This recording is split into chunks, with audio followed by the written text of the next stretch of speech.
verse 2. యెషయా గ్రంథం 51:2 చదువుకుందాం. మీ తండ్రి అయిన అబ్రహాము సంగతి ఆలోచించుడి, మిమ్మును కనిన షారాను ఆలోచించుడి. అతడు ఒంటరి అయి ఉండగా నేను అతని పిలిచి తిని, అతనిని ఆశీర్వదించి అతనిని పెక్కుమంది అగునట్లు చేసి తిని. Look unto Abraham your father and unto Sarah that bare you, for I called him alone and blessed him and increased him. చదువుబడిన ఈ లేఖనం కొరకై చిన్న ప్రార్థన చేసి వాక్యాన్ని ధ్యానం చేద్దాం. Let us bow down our head and say a word of prayer at the feet of the Lord, so that he will explain us the spiritual insights of the word. ప్రతి ఒక్కరు కూడా దేవుని యొక్క సన్నిధిలో ఆయన వాక్యములోనున్న వాస్తవాలు గ్రహించగలుగునట్లు ప్రతి ఒక్కరూ సిద్ధపడాలని మనం చేస్తున్నాం. All of us prepared so that we understand the spiritual meanings of the word of God. ప్రార్థన ఆలకించువాడా, మీ ఘననామానికి స్తోత్రములు చెల్లిస్తున్నాం. Our God who listens to the word of prayer from the believers, we thank you, Lord, for this wonderful occasion. సమస్త విషయాల్లో మీరు మాకు తోడుగా ఉండి మమ్మను మీరు బలపరుచు ఉన్నందుకు స్తోత్రం. In all the activities, spiritual activities, you have been with us and you are strengthening us, for which we thank you, Lord. ఈ ఉదయకాలం మీ పాదముల చెంత మేము చేరి మీ వాక్కులు వినగోరడానికి మా ప్రాణాత్మ దేహములను సిద్ధపరచి ఇలాగున మమ్మను ఈ కుడికలో ఉంచినందుకై స్తోత్రములు. You have prepared us in our body, mind and soul, and you have brought us to your feet, and you are going to teach to us. Help us, Father, to listen to the word and understand the word and preserve that word in our hearts. మీ వాక్యములో నుండి ఎన్నో సంగతులు ఆధ్యాత్మికంగా మేము ధ్యానం చేసి మీకెంతో మహిమ మేము చేయగలుగునట్లు మమ్మల్ని మీరు సిద్ధపరుస్తున్నందుకై స్తోత్రము చెల్లిస్తున్నాం. The more we teach us, the more you teach us, the more we learn from your word. Help us to glorify your name only, Father. అన్ని విషయాల్లో మమ్మల్ని మీరు ఆదుకొని మా పక్షంగా చేస్తున్న మేలులన్నింటిని బట్టి మిమ్మల్ని ఎంతో స్తుతించొచ్చు. Whatever wonderful deeds that you have been doing in our lives, for all those things, we thank you, Lord. మా ప్రభువు మా రక్షకుడునైన యేసుక్రీస్తు అమూల్యమైన నామమున స్తోత్రము చెల్లించి వేడుచున్నాము తండ్రి. In the name of Lord and Savior Jesus Christ we pray. Amen. Amen. ఆమేన్. ప్రభునందు ప్రియులారా, మనము చదువుకున్న ఈ వచన భాగంలో అబ్రహామును దేవుడు పిలిచి అన్ని విషయాలలో ఆయన్ను ఆశీర్వదించాడు అని మనం చూస్తున్నాం. From the word that we have taken as the key word, there we see God called Abraham and blessed him in all walks of his life. గత వర్తమానంలో అబ్రహాము గొప్ప ప్రార్థనాపరుడుగా ఇతరుల విషయంలో చక్కగా విజ్ఞాపన చేసేవాడుగా ఉన్నాడని మనం చెప్పుకున్నాం. In the previous session, we learned that Abraham was a man of prayer and he was a man of intercession and he prayed for others also. ఒకటి యెహోవా సన్నిధిలో ఉండి ప్రార్థించిన అబ్రహాం అని. Abraham, he was a person who stood in the presence of the Lord and he prayed. ఇతరుల కొరకు, తన బంధువుల కొరకు ప్రార్థించిన అబ్రహాం అని. Standing in the presence of the Lord, he prayed for his relatives. మూడవది సంఘముల కోసం, ఆ బంధువుల కోసం ప్రార్థించాడు. సర్వలోకమునకు తీర్పు తీర్చు దేవుడు న్యాయము చేయుడా అని ప్రార్థించాడని. So he remembered God as if he is the judge of the whole universe. Remembering that great name, he offered his prayer, his intercession. అలాగుననే అబ్రహాము ఎంతో తగ్గించుకొని ప్రార్థన చేశాడని. Similarly, we could understand in a spiritual bent of mind of humility, Abraham prayed. దేవునితో మాట్లాడుటకు తెగించి అనగా సాహసించి ప్రార్థన చేశాడని. Picked up a lot of courage to come to the presence of the Lord and express and articulate his thoughts in the prayer. Abraham ప్రార్థన జవాబు పొందే ప్రార్థనగా ప్రార్థన చేశాడని, Abraham prayed in such a way that he could get answers to his prayers. ఇలాగున అబ్రహాము చేసిన ప్రార్థనలను గూర్చిన వివరాలు గత వర్తమానంలో మనం విన్నాం. Such of the salient features of his prayer, such of the shades of his great prayer, we could meditate upon in the last class last week. 18వ అధ్యాయములో ఆ సంగతులన్నీ మనం విన్నాం. ఈ రోజు 19వ అధ్యాయములో ఉన్న సంగతిని గూర్చిన వివరాన్ని మనం వినబోతున్నాం. Those were the contents of chapter 18. Till last week, we could meditate upon chapter 18. Today onwards, so let us take up 19th chapter of Genesis. అలాగుననే ఈ 19వ అధ్యాయం అంతా కూడా మనం చదువుకున్నట్లయితే లోతు రక్షణకు కారకుడైన అబ్రహాం అని మనము పేరు పెట్టుకోవచ్చు. The chapter of 19, Genesis 19, could be labeled as Lot was saved because of Abraham. 19వ అధ్యాయం 16వ వచనాన్ని చదువుకుందాం. Let us read an exclusive verse of verse 16 of chapter 19. 19:16 అన్న. Yeah, 16th verse of 19th chapter. అతడు తడవు చేసెను, అప్పుడు అతని మీద యెహోవా కనికరపడుట వలన ఆ మనుషులు అతని చేతిని, అతని భార్య చేతిని, అతని ఇద్దరు కుమార్తెల చేతులను పట్టుకొని వెలుపలికి తీసుకొని వచ్చి ఆ ఊరి బయట నుంచిరి అని మనం అక్కడ వ్రాయబడింది. 16th verse reads like this, and while he lingered, the men laid hold upon his hand, and upon the hand of his wife, and upon the hand of his two daughters, the Lord being merciful unto him, and they brought him forth and set him without the city. యెహోవా కనికరపడుటకు కారకుడు ఎవరు అనంటే అబ్రహాము చేసిన విజ్ఞాపనే. In this verse, we see God, he took compassion upon Lot. Who is responsible for this? Lot's getting God's compassion on him. It's only Abraham and his prayer. ఇక్కడ మనము గమనించినట్లయితే మనము చేసే ప్రార్థన ఇతరులకు రక్షణకారకంగా ఉండాలి. Whatever prayer we present before the Lord, that must bring mercy and compassion to the persons about whom we are praying. ప్రియులారా, విషయాన్ని మనము జాగ్రత్తగా ఆలోచన చేసినట్లయితే దేవుని పిల్లలమైన మన బ్రతుకులో ఆయన నామ మహిమార్థమై అనేకులను ప్రభువు దగ్గరకు నడిపించేవారుగా ఉండాలి. So born again believers, there should be such people who can bring unsaved people to the Lord, and this is our responsibility. మరి మన ప్రార్థన ఇతరులను రక్షణలోనికి నడిపించిన ఆనవాళ్ళు, దాఖలాలు ఏమైనా ఉన్నాయంటారా? Here we can see Abraham is a great example. Through his prayers, he brought mercy on the life of Lot. What about us? Are we praying for salvation of others? ఈ 19వ అధ్యాయం అంతటిలో కూడా సొదొమను నాశనం చేయడానికి దూతలు వచ్చినట్లుగా సొదొమ ప్రజల భ్రష్టత్వాన్ని చూస్తాం.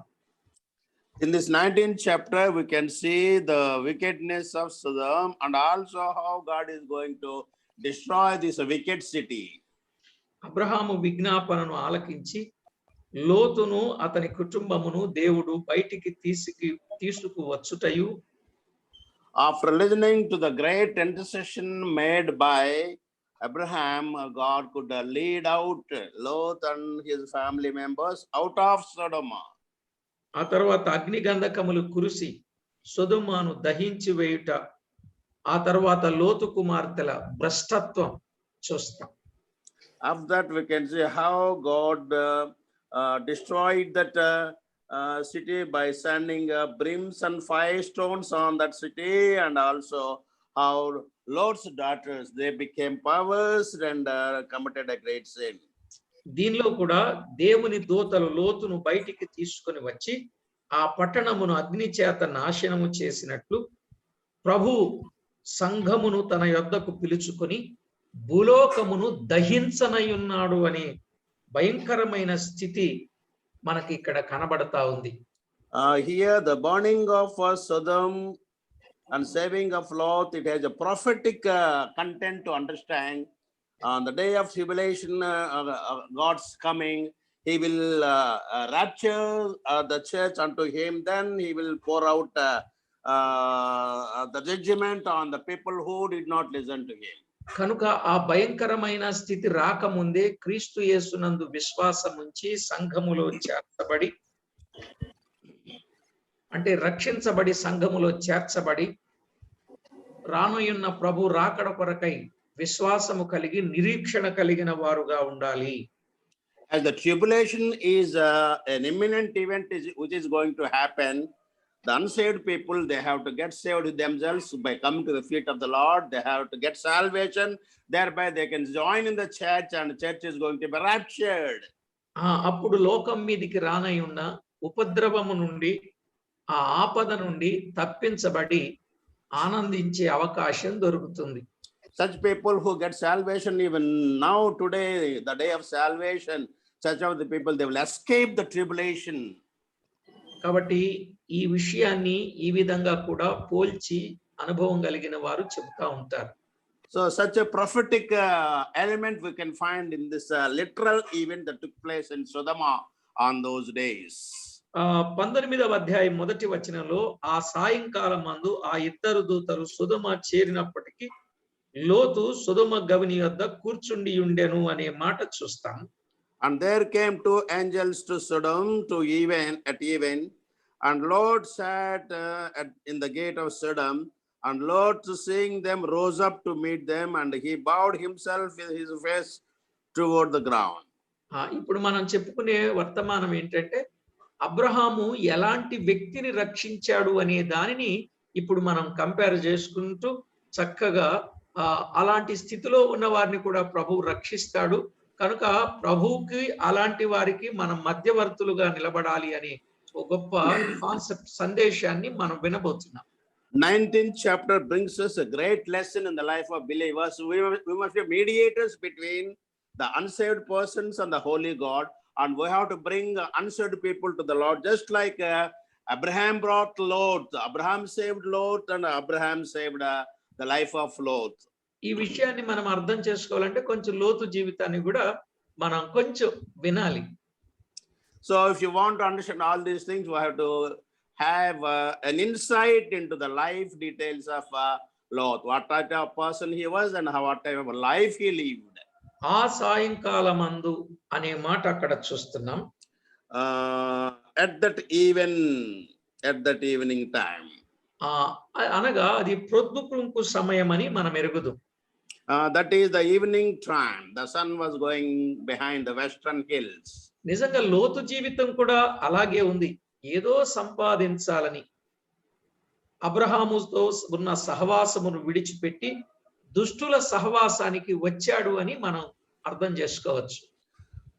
That evening time reminds us that Lot was anxious about having friendship with the world, and he wanted to earn something.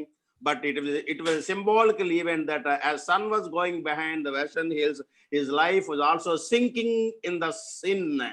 లోతు జీవితంలో క్రమేపీ వెలుగుపోయి చీకటి అనుభవానికి వచ్చాడు అని ఆ సాయంకాలపు గుర్తు మనకు అర్థమవుతుంది.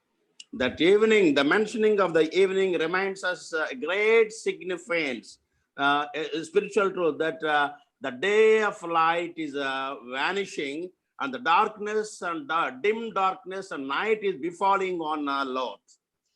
ఆత్మీయత పోయి శరీరం పైకి వచ్చినట్లుగా కనబడుతుంది. Light stands for spirituality, darkness stands for sin. So he was losing the light and he was sinking into the sin. అంతేకాదు ప్రకాశమానమైనటువంటిది పోయి ప్రొద్దుగుంకే ఆ చీకటి జీవితం ఆరంభమయ్యింది అని మనం చెప్పొచ్చు. The blazing sun in the sky, he was sinking behind the Western hills. Similarly, his spiritual life, it is vanishing, and he was getting into the trouble of sin, the day of sin. లోతు జీవితం చాలా విచారకరంగా తయారైంది. ఈ 19వ అధ్యాయం మొదటి వచనంలోనే గవని యొద్ద కూర్చుండెను అనే మాట మనం చూస్తాం. We can see where Lot was seated. He was seated at the entrance of the city. ఆ దినాలలో పెద్దలు మాత్రమే గవని యొద్ద కూర్చొని పట్టణస్థులకు న్యాయ విమర్శ చేయుచుండేవాళ్ళు అని బైబిల్ గ్రంథంలో వ్రాయబడింది. The city gates are places where the elders of the city, they sit together and they make judgments. Similarly, Lot was also posing himself to be in such position. అంటే ఇప్పుడు ఆయన అబ్రహామును విడిచిపెట్టి చీకటి జీవితంలోనికి వచ్చిన తర్వాత ఇప్పుడు ఆయన పెద్దరికాన్ని కోరుకొని గవిని దగ్గర కూర్చున్నాడనే భావం మనకు అర్థమవుతుంది. Instead of loving and having the fellowship with Abraham, he left Abraham, the spiritual man, and he came to Sodom, and he was sitting at the gate, and he was aspiring for a position at the place of wickedness and sin. ద్వితీయోపదేశ కాండంలో 21వ అధ్యాయం 18-19 వచనాలలో పెద్దలు ఎక్కడ కూర్చునేవాళ్ళో చెప్పారు. In the book of Deuteronomy, chapter 21, verses 18 and 19, they tell us where these elders of different cities sit in order to make judgments. ఒకని కుమారుడు 21:18 చదువుతున్నాను. ఒకని కుమారుడు మొండివాడై తిరుగబడి తండ్రి మాట గాని తల్లి మాట గాని వినకయుంటి వారు అతని శిక్షించిన తరువాతయును అతడు వారికి విధేయుడు కాకపోయిన ఎడల అతని తల్లిదండ్రులు అతని పట్టుకొని ఊరి గవిని యొద్ద కూర్చుండు పెద్దల యొద్దకు అతని తీసుకొని వచ్చి అనే మాట చూస్తున్నాం. 18th verse is like this: if a man have a stubborn and a rebellious son, which will not obey the voice of his father or the voice of his mother, and that when they have chastened him will not hearken unto them, then shall his father and his mother lay hold on him and bring him out unto the elders of his city and unto the gate of his place. ఇప్పటికీ కొన్ని పల్లెటూర్లలో ఈ పెద్దలు అనబడిన వారు గవిని దగ్గర కూర్చుంటా ఉంటారు. మరి అది మీరు చూశారు. ఇప్పుడు పట్టణాలకు వచ్చేసాయి కాబట్టి అది అంత పెద్దగా తెలియటం లేదు. కాకపోతే పట్టణాల్లో ఇప్పుడు సెంటర్స్ లో కూర్చుంటున్నారు. ఈ పేరు సంపాదించిన వాళ్ళు, లేక పెద్దలు అనబడిన వాళ్ళు, లేకపోతే ఈ దాదాగిరి, గుండాగిరి, రౌడీగిరి ఏదో అంటారు కదా, ఇట్లా చేసేవాళ్ళు అట్లా కూర్చుంటా ఉంటారు, కనపడతా ఉంటారు. Even in nowadays in villages, there is a custom of these elders sitting at the gates of the villages and making judgment. A similar type of custom is creeping into the cities also, wherein we can see certain people who dominate the city. They sit in the centers of the city and they wanted to clear off the disputes among certain groups of people. Ruth గ్రంథం 4వ అధ్యాయం 1-2 వచనాల్లో కూడా పురద్వారమందు ఆ పెద్దలు కూర్చుంటారనే విషయాన్ని చెప్పాడు. In the book of Ruth also we can see similar verse wherein the elders of that city or the village, they sit at the gates of that city. That we can see in the book of Ruth chapter 4 verse 1 and 2. Boaz పురద్వారమునొద్దకు పోయి అక్కడ కూర్చుండగా బోయజు చెప్పిన బంధుడు ఆ త్రోవను పోవచ్చుండెను గనుక బోయజు పోయి ఈ తట్టు తిరిగి ఇక్కడ కూర్చుండమని అతని పిలువగా అతడు వచ్చి కూర్చుండెను. బోయజు ఆ ఊరి పెద్దలలో 10 మందిని పిలుచుకొని ఇక్కడ కూర్చుండుడని చెప్పగా వారును కూర్చుండిరి. ఆ ఊరి పెద్దలలో 10 మంది పురద్వారము యొద్ద కూర్చుండిరి అనే మాట చూస్తాం. Then went boys up to the gate and sat down with the elders there. The kinsman of whom boys spoke came by unto him. He said, "Oh, such a one, turn aside, sit down here." And he turned aside and sat down. Second verse, and he took 10 men of the elders of the city and said, "Sit you down here." And they sat down. చూడండి, ఇక్కడ ఊరి పెద్దలు గవిని దగ్గర కూర్చుని వారు న్యాయము తీర్చుచూ ఉండేవాళ్ళు. The custom during those days was the elders of the city, they sit at the gate and they'll be going on clearing of the disputes. చూడండి, లోతు సొదొమకు వెళ్ళడమే కాకుండా ఆ లోకస్తులతో కలిసిపోయి ఇప్పుడు అక్కడ పెద్దరకాన్ని కోరుకొని అక్కడున్నటువంటి లోక కార్యకలాపాలలో ఆయన కలిసిపోయి మునిగిపోయి ఉన్నాడనమాట. In Genesis chapter 19, we can see Lot, he was sinking deeper and deeper and deeper. Step by step, he was going down to the life of sinfulness. He went to Sodom and he occupied that city gate place. Then he was aspiring for the eldership and he was going on sinking into sinful life like that. ఇక్కడ Abraham అయితే గుడారములో కూర్చున్నాడు. ఆ దారిపోయే వాళ్ళను చూచి ఆయన వారికి ఆతిథ్యం ఇవ్వడానికి ఆయన ఎంతో ఇష్టపడేవాడుగా ఉన్నాడు. We can see great contrast between the behaviors of Abraham and Lot. Abraham was sitting at the entrance of his tent and he was looking for the strangers who come by, thereby he could offer them, he can extend them hospitality. He was such a man. But whereas contrary to that, opposite to that, Lot was sitting at the city gate and he was aspiring for eldership there.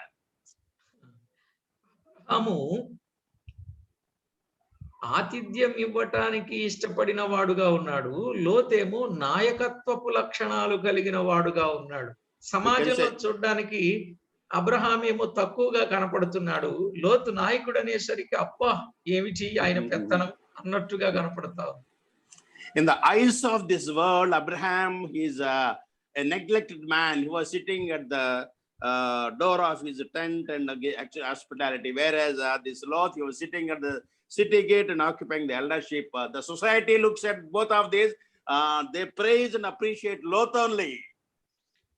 ఇక్కడ అబ్రహాము వారిని చూచి పరుగెత్తుకొని వచ్చినట్లుంది. ఈయన కనీసం లేచి కూర్చున్నట్టుగా కూడా లేదు. We can see Abraham when he was waiting at the door of his tent, when 3 angels arrived at his tent, Abraham, he ran forward and he bowed down and he invited them into his house, whereas Lot, he was in a very stubborn way, sat there himself and without raising himself up. ఒకవేళ దూరములో ఉన్నారులే, వచ్చిన తర్వాత చూద్దామనే నిర్లక్ష్యం ఉందేమో. Maybe there is the thought of negligence. Let them come to me so that then I will bow down. అయినా నేను లేవటం ఏమిటి, నేను ఈ ఊరికి గవినికి పెద్దని కదా అన్న ఒకవేళ ప్రౌడ్ ఏమైనా ఉంటే ఉండొచ్చేమో. There could be the sense of proudness in his mind. I am the elder here. How come that I should get up and invite them and bow down? ఆ తర్వాత మరి ఏమనుకున్నాడు ఏంటో గాని లేచాడు, చూచాడు, లేచాడు, వారి ఎదుట సాష్టాంగ పడ్డాడు అని మనం చూస్తున్నాం. Lot, seeing them, rose up to meet them and he bowed himself with his face toward the ground. ఇక్కడ 19వ అధ్యాయం 2వ వచనంలో లోత్ అన్నాడు, నా ప్రభువులారా అన్నాడు. ఆ వచ్చిన 2 దేవదూతలను ప్రభువులారా అన్నాడు. కానీ అబ్రహాం అయితే 18వ అధ్యాయం 3వ వచనం ప్రభువా అన్నాడు. We can see a contrast again in the addressing of the visitors. Lot was addressing these 2 angels who came to him as if saying that my lords, he says. But whereas Abraham says my lord, singular form. అక్కడ 3 వచ్చారు, ఇక్కడ 2 వచ్చారు. 3లో ప్రభు ఎవరో గుర్తించాడు, ఈయన ప్రభు ఎవరో గుర్తించలేదు. ఎవరైనా ప్రభువే అనుకుంటున్నారు. Abraham, when 3 angels visited his place, he could recognize the prominent person that was God, the holy God. He recognized and used, yeah. Whereas Lot, he did not recognize that and he used anybody, whoever comes, he is allowed to him. ఇక్కడ చాలా చాలా స్పష్టమైన వర్తమానం, చాలా సేపు చెప్పుకోవడానికి మనకి దొరికింది point. There is here we can find a great thought wherein we can dwell upon that thought for many, many days. ఈవేళ ప్రభు ఎవరో గుర్తించక, ఆ ప్రభువును వెంబడించక, ఆ ప్రభు ఇచ్చే దైవ దీవెన పొందకుండా ఉండే వాళ్ళు ఉన్నారు. అందరూ ప్రభువులే అనుకుంటున్నారు, అందరూ ఒకటే అనుకుంటున్నారు, అంతా ఒకటే అనుకుంటున్నారు. Here is a great message for us. Nowadays, the human beings are thinking that there are all are gods and they are giving prominence and worshiping all gods. They are not able to recognize who is the holy God, who is the only one God. ప్రియులారా, ఎక్కడైనా ప్రార్థనే, ఏదైనా ప్రార్థనే, ఎక్కడైనా సంఘమే, ఎక్కడైనా సేవకుడే, ఎక్కడైనా ఎక్కడైనా ఎక్కడైనా ఎక్కడైనా అదే కదండి, ఎక్కడైనా అదే కదండి. మరి ఇక్కడ ఎక్కడైనా అదే అయినప్పుడు ఇక్కడ ఎందుకు తేడా కనపడిందండి? So people are nowadays like this. Even so-called people who say we are children of God, they don't recognize who is the only one supreme God, and also they don't recognize the real place of God, the church. They go wherever prayers are offered. ప్రియులారా, విషయాన్ని చాలా స్పష్టంగా గ్రహించాలి. ఎక్కడైనా దేవుడు కాడు. ఎక్కడ దేవుడు, ఏ విషయాలలో ఆయన గుణగణాలేమిటో అవి మనము గుర్తించి అబ్రహాము వలె అందరినీ ప్రభు అనకూడదు. అబ్రహాము వలె ముగ్గురులో ఒక్కరే ప్రభు, మిగిలిన వారు దూతలు. ఇక్కడ ఇద్దరు ప్రభువులు అన్నాడు ఈయన, అందులో అసలు ప్రభువే లేడు. గుర్తించండి. So we can understand how minutely and clearly Abraham, with opened spirituality, he recognized God among all the three visitors. But whereas Lot, his eyes was blind, he could not understand the meaning of God. Moreover, the two visitors who came to him, they were not God, but he's calling them lords. 19, 13, 14లో యెహోవా మమ్మను నాశనము చేయడానికి పంపాడు అనే సందేశం అక్కడ కనబడుద్ది, మీరు గమనిస్తే. In chapter 19, verse 13 and 14, there we can see Lord saying that God sending these angels to destroy us. కాబట్టి ప్రభునందు ప్రియులారా, ప్రభు ఎవరో గుర్తించండి. So we must have the sense of identifying our God. We have the sense of knowing the attributes of God. పౌలు విషయంలో ఒక చిన్న విషయాన్ని మీకు చెప్పాలి. Let us think about Paul. దమస్కు గేట్ దగ్గరకు వెళుతున్నప్పుడు మునుకోలకు ఎదురు తన్నుతున్నామని ప్రభు అన్నప్పుడు, ప్రభువా నీవెవడవు అన్నాడు. ప్రభువా నువ్వెవడవు అన్నాడు. On that midday when Saul was riding on his horse and going towards Damascus, at the gate, the great God, the light of the God fell on him and he fell on the ground. Then Saul asked, who are you? Then the Lord says, I am the Lord, you are working against me. ప్రభువా నీవెవడవు అన్నాడు. అప్పుడు ప్రభు అనుకున్నారంట, పోలే ఇప్పటి వరకు ఎవడంటే అన్నాళ్లే గాని ప్రభు అన్నాడు, అది చాలనుకున్నాడని ఒక ఆయన వ్యాఖ్యానించాడు. One spiritual elder, he made a comment like this: so far he hasn't called me Lord, but even then now the Saul is calling me Lord. That's enough. ప్రభు అంటే చాలు ఆయనకి. అసలు ఆయన ఎవరో గుర్తిస్తే చాలు, ముందు వెనకలు ఏం జరిగినా కూడా ఆయన క్షమించేస్తాడు. In this context, we can see Saul accepting God as his Lord. కానీ లోతు అది గుర్తించలేకపోయాడు. ఎందుకంటే లోకంలో కలిసిపోయాడు, ఊరిలో కలిసిపోయాడు, ఆత్మ సంబంధి శరీర సంబంధి అయిపోయాడు. అంతేకాకుండా శరీరం పైకి వచ్చేసింది, పెత్తనం చేయాలనుకున్నాడు, ఊరికి పెద్ద అయిపోయాడు, ఆ ఊర్లో ఇల్లు కూడా కట్టేసుకున్నాడు. ఇక అక్కడ ఉన్నటువంటి వారితో బేరసారాలన్నీ జరుగుతూ ఉన్నాయి. ఇక అక్కడే సంబంధాలు కూడా కలిపేసుకున్నాడు, అల్లులను కూడా ఏర్పాటు చేసేసుకున్నాడు, ఇన్ని చేసేసుకున్నాడు. ఎవరు? లోతు. Lot we can say how he established his house, his family in Sodom.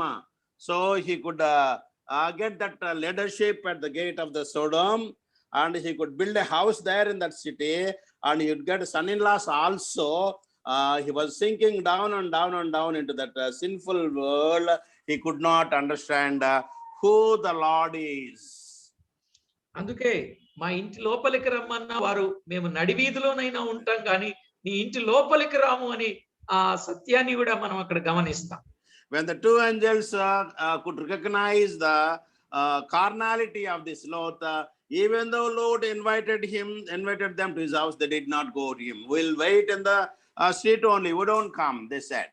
ప్రియులారా, అక్కడ ఉన్నటువంటి ఆ సొదొమ యొక్క పట్టణము యొక్క వాతావరణ పరిస్థితి ఎలా ఉందో మీరు గమనించినట్లయితే 4వ వచనంలో వ్రాయబడింది. సొదొమ మనుషులు, బాలురు, వృద్ధులు, ప్రజలందరూ నలుదిక్కుల నుండి కూడి వచ్చి ఆ ఇల్లు చుట్టివేసి అనే మాట చూస్తున్నాం. The 4th verse of the 17th chapter tells about the wickedness, the great wickedness of that city. But before they lay down, the men of the city, even the men of Sodom, compassed the house round, both old and young, all the people from every quarter. 4 నుండి 11 వచనాలు మనము చదువుకుంటే ఈ సొదొమ ప్రజల యొక్క దుష్టత్వాన్ని మనము గుర్తు చేసుకోగలం. ఇక నేను వాటిని చెప్పలేనండి, వివరించలేను, మీరే చదువుకోండి. Chapter 19 verse 4 to 11, we can see the great wickedness of that city. I cannot explain all those details. Personally, we can study. ఆఖరికి ఆయన ఏం మాట్లాడాల్సి వచ్చిందంటే, అన్నలారా ఇంత పాతకం కట్టుకోకండి అని అనాల్సి వచ్చిన పరిస్థితి ఉంది. At last, Lot says, brethren, don't commit such great sin against my family, he says. 8వ వచనం అండి. 8వ వచనంలో ఇదిగో పురుషుని చూడని 2 కుమార్తెలు నాకున్నారు. 7వ వచనం, సారీ, 7వ వచనం, అన్నలారా ఇంత పాతకము కట్టుకొనకుడి, ఇంత పాతకము కట్టుకొనకడి అన్నాడు. Brethren, do not do such wickedness. అక్కడ అలా వచ్చిన వాళ్ళు ఎవరంట? బాలురు, వృద్ధులు. మరి యవనస్తుల సంగతి ఇంకెట్లా ఉంటుందో ఇక మీరు ఆలోచన చేయండి. The age group who came to Lot's house were old and young, but what about the youngsters? Youngsters did not come. నిజంగా ఇలాంటి భ్రష్టమైన స్థలములో భ్రష్ట కుటుంబంగా ఉన్నటువంటి ఆ కుటుంబానికి రక్షించడానికి అబ్రహాము ప్రార్థన చేస్తే ప్రభువు ఆ కుటుంబాన్ని రక్షించాడు.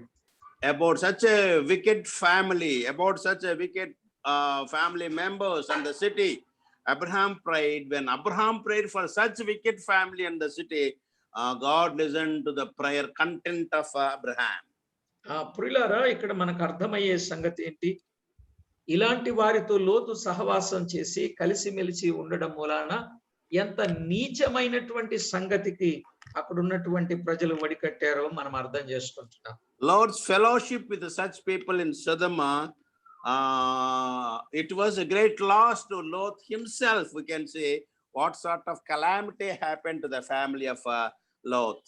అందుకే ఇక్కడ ఒక పాఠాన్ని మనం నేర్చుకోవాలి. దేవుని పిల్లలు దేవుని పిల్లలతోనే సహవాసం చేయాలి గాని దేవుని పిల్లలు భ్రష్టులైనటువంటి వారితో సహవాసం చేస్తే కలిగే నష్టం ఇదే అని మనకు తేటగా చెప్తుంది. The great lesson that God is teaching to us today is that born again believers, they have to maintain their fellowship with born again believers only, with godly people and spiritually minded people who have to make fellowship, but not with the carnal people, but not with the worldly people. ఏమండి, ఉండరాని స్థలములో ఉండడం మూలానే కదా ఈ దుస్థితి వారికి సంభవించింది. So Lot's choice of the place of his residence is a wrong choice. Because of that, he got that God calamity. ఇప్పుడు ఆ దుస్థితి తన కుమార్తెలకు మాత్రమే కాకుండా తన దగ్గరకు వచ్చిన దైవజనులకు కూడా అవమానము తేవడానికి కారణమైంది. Such a great wicked family brought lot of calamity not only to his daughters but also disgrace to the angels who visited his house. మనం కూడా దేవుని చిత్తము కాని స్థలాలలో నివాసము చేసి అవమానపరచబడడం మంచిది కాదు. It's not. అలాగే అబ్రహాము కూడా ఒకసారి కాని స్థలమైన ఐగుప్తుకు వెళ్ళి అక్కడ అవమానాన్ని ఎదుర్కోవలసి వచ్చింది. So if we make a choice of the place where God doesn't want us to go there, so if you go there, definitely will be in loss. Abraham had that experience. He went to Egypt, and there we can see what sort of a disgrace and what sort of a shame and loss he was entrusted. సంసోను కూడా ఉండరాని స్థలములో ఉండడం మూలనే కదండి తిరుగలు విసరాల్సి వచ్చింది, కన్నులు ఓడ పెరిగించుకోవలసి వచ్చింది, చివరికి ప్రాణాన్ని పోగొట్టుకోవలసి వచ్చింది. Similarly, we have another great example of Samson. So because the wrong choice of the place and the person, and we can see what sort of humility he was attributed to. So he had to come, he has to do such a mean thing in his life. ప్రియులారా, Naomi కూడా ఉండరాని స్థలములో ఉండడం మూలానే కదా తన భర్తను కుమారులను పోగొట్టుకోవలసి వచ్చింది. Naomi had that experience of making a wrong choice of leaving Bethlehem and going to Moab. కనుక దేవుని పిల్లలు నయోమి మోయాబుకు వెళ్ళి ఉండకూడని స్థలములో ఉండి తన భర్తను పిల్లల్ని పోగొట్టుకుంది. We can see what type of sadness and sad events took place in the life of Naomi. When she left Bethlehem and went to Moab, there she lost her husband and also 2 sons. నిజమే. కనుక దేవుని పిల్లలు దైవ చిత్తాన్ని ఎరిగి దేవుడు మనల్ని ఎక్కడ ఉండాలని, పరిశుద్ధత ఎక్కడ ఉందో అక్కడ ఉండడానికే మనం పూనుకోవాలి. కాని ప్రజల మధ్య మనం ఉంటే కలిగే నష్టాలు ఇన్ని అన్ని కావని మనకు అర్థమవుతుంది. So we have to understand the God's will, where we have to stand according to the will of the Lord, there we have to live. Such a life brings glory to God and brings blessing to us, or else we'll have to face losses like Samson, loss like Naomi, and loss like Lot.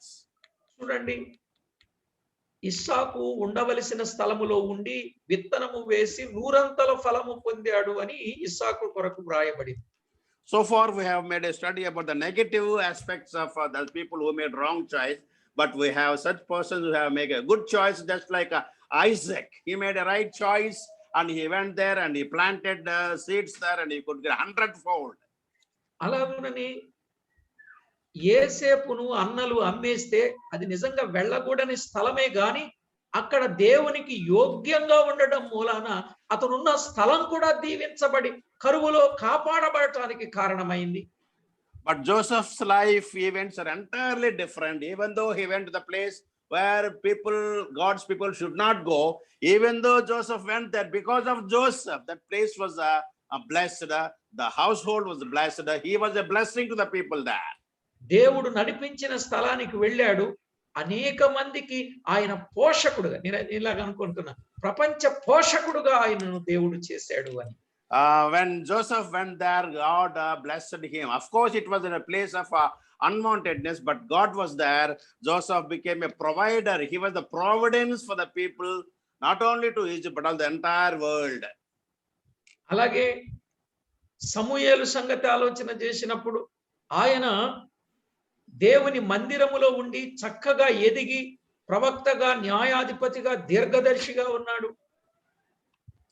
Regarding Samuel also, I have a great lesson. At the place where God settled for him, God destined for him, Samson was in the house of the Lord from the childhood, so he became a blessing to the society. అలాగే షద్రకు, మేషకు, అబేద్నెగోలు వారు బబులోనుకు చెరకు తీసుకురాబడిన వారు 10 అంతల శ్రేష్ఠులుగా ఉండి వారు గొప్పగా వర్ధిల్లి రాజులు రాలిపోయిన బాలురు బాసులైపోయే పరిస్థితి వచ్చింది.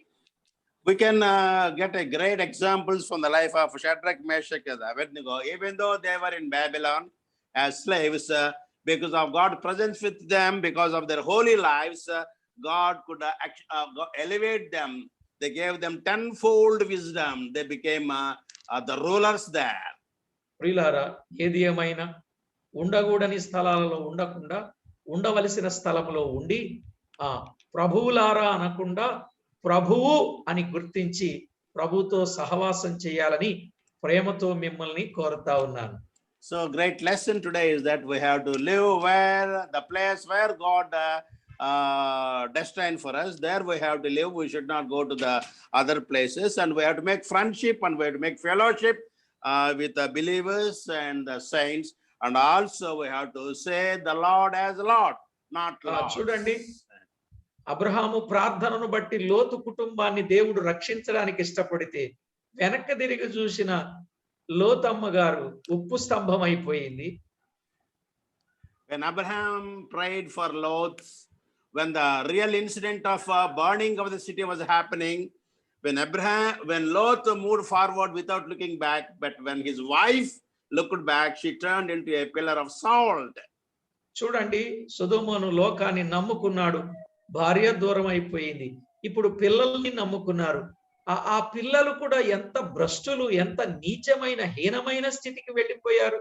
కట్టు బట్టలతో బయటకు వచ్చి కూడా భార్య లేదు, ఇప్పుడు పిల్లలేమో భ్రష్టులు. ఇక చెప్పండి, లోతు జీవితం ఎంత విచారకరమైన జీవితంగా మారిపోయిందో చెప్పండి. The ending of Lot's life was so drastic and so devastating. Nobody could want such a life. Even though his life was spared, he did not have his wife. Even though his daughter was saved, they became the sources for sin. They also became wicked symbols of wickedness.